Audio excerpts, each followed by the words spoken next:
କୁହ ସୀତା କୁହ କୁହ। ଆରେ ତମକୁ ଟିକେ ସରମ ମାଡୁନି? ଦିଅରକୁ ସେ ବିଷ ଦେଇ ସାରିଲେଣି, ତମେ ମଟନ ତରକାରୀ ଖାଇବ। ଘଟଣା କ'ଣ ଜାଣିଛ ଭାଇ? କାଲି ଭାଉଜ ଅଡିସନ ଦେବାକୁ ଯାଇଥିଲି।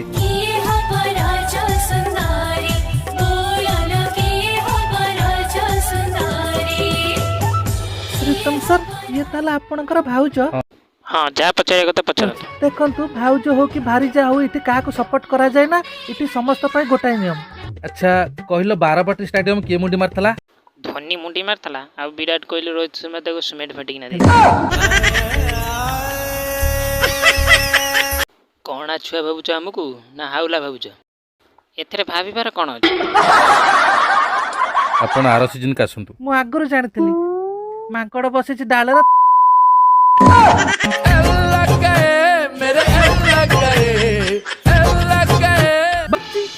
ସେଇଦିନ ଆମେ ଖରା ତରାରେ ଛିଡା ହେଇଥିଲୁ ରଜ କୁଇନ ଅଡିସନ ପାଇଁ। ମାଉସୀ, ସମୁଦ୍ର ମଝିରେ କ'ଣ ଅଛି? ସେ କୋଉଠି ପରା ସେ କହିଲା। ମାଉସୀ, ଚକୁଳି ପିଠାରେ କେତେଟା କଣା? କେତେବେଳଠୁ ଆସିଲେଣି? ଆସିଲୁଣୁ ବା ହଉଛି ସକାଳ 8ଟାରୁ। କ'ଣ ଆପଣଙ୍କୁ ଲାଗୁଛି ଏଥର ରଜ କୁଇନ ହେଇଯିବେ? ଲାଇନ ପଡୁନି। ଆପଣମାନେ ସିଧାସଳଖ ଦେଖିପାରୁଥିବେ ଆମ ଚ୍ୟାନେଲ ମାଧ୍ୟମରେ ରଜ କୁଇନ ପାଇଁ କେମିତି ଭିଡ଼ ହେଇଛି। ଏଇ ସେ ଟିକେ ବାଳ ଉପରେ ବିରିୟାନୀ ହେ ମଲେ ପଡ଼ିକି।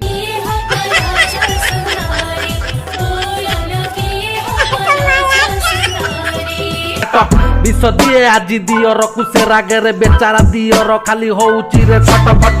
ହେ ଉପର ବାଲା କାହିଁ ଏତେ ଖେଳ କରୁ, ଦେଖେଇ ଦେ ଏମାନଙ୍କୁ ଥରୁଟିଏ ଭଲ।